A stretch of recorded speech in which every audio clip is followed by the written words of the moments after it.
Imagine an 87-year-old man, already quietly slipping away from this world, climbing behind the wheel of a 40-year-old sedan that growls like a sleeping lion.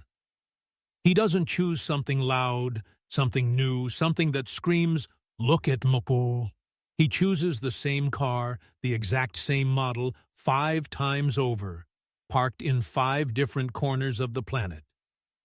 Toulouse. Because one decision 50 years earlier broke something inside him, and this was the only way he knew how to keep it from breaking him completely.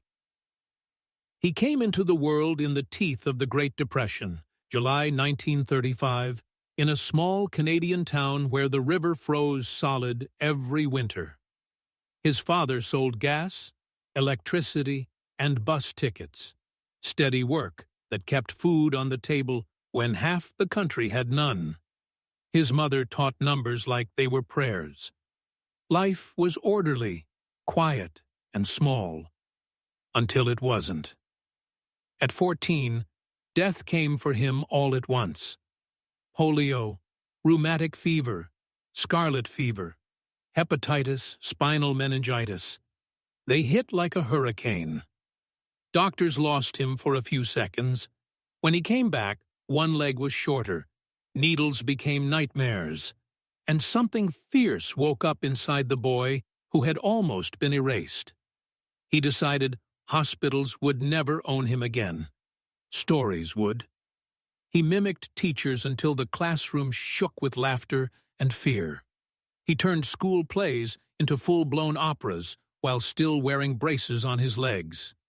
At 14, he was already on local radio, reading the news, calling ball games, announcing who had just died, all for pocket change and the sound of his own voice filling the air. He delivered milk before dawn, dug ditches in summer heat, and learned one brutal truth. His body was never going to let him work with his hands. It had to be his mind, his face, his soul. Movies became church. He watched the same war films over and over, memorizing Bogart's silences, sketching Poe portraits of heroes, and selling them for more money than any honest job paid a kid. Engineering college was his father's dream of safety.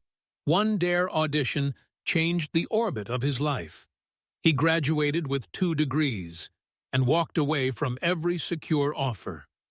He borrowed $250 from his mother, real money back then, and sailed to London with nothing but height, strange looks, and hunger. London almost killed the hunger. He starved, lost 30 pounds, played Hercules in empty village halls, and once spent his last coins on shoes for an audition that ended with the director telling him he didn't look like anybody's neighbor.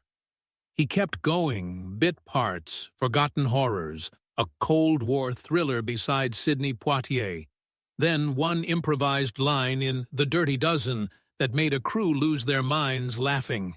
Doors flew open, fame arrived wearing combat boots. But fame came with war, real war.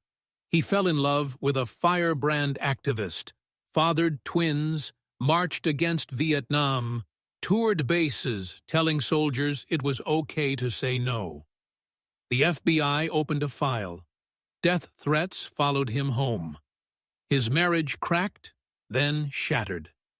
He lost daily life with his first 2 children and carried that ache like a second skeleton. He remarried, had 3 more sons, and poured everything into work because work never left.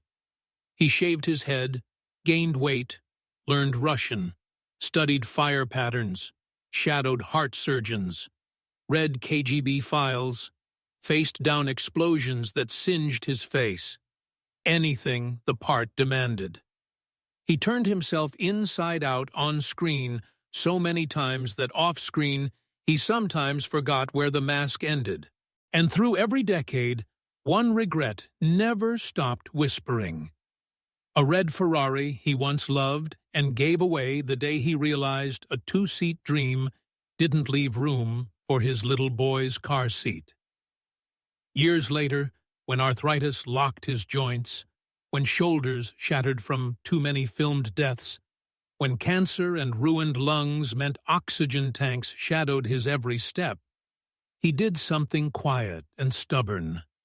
He bought 5 identical 1970s Mercedes sedans, big, heavy, outbuilt beasts from an era when German engineers cared more about perfect than profitable.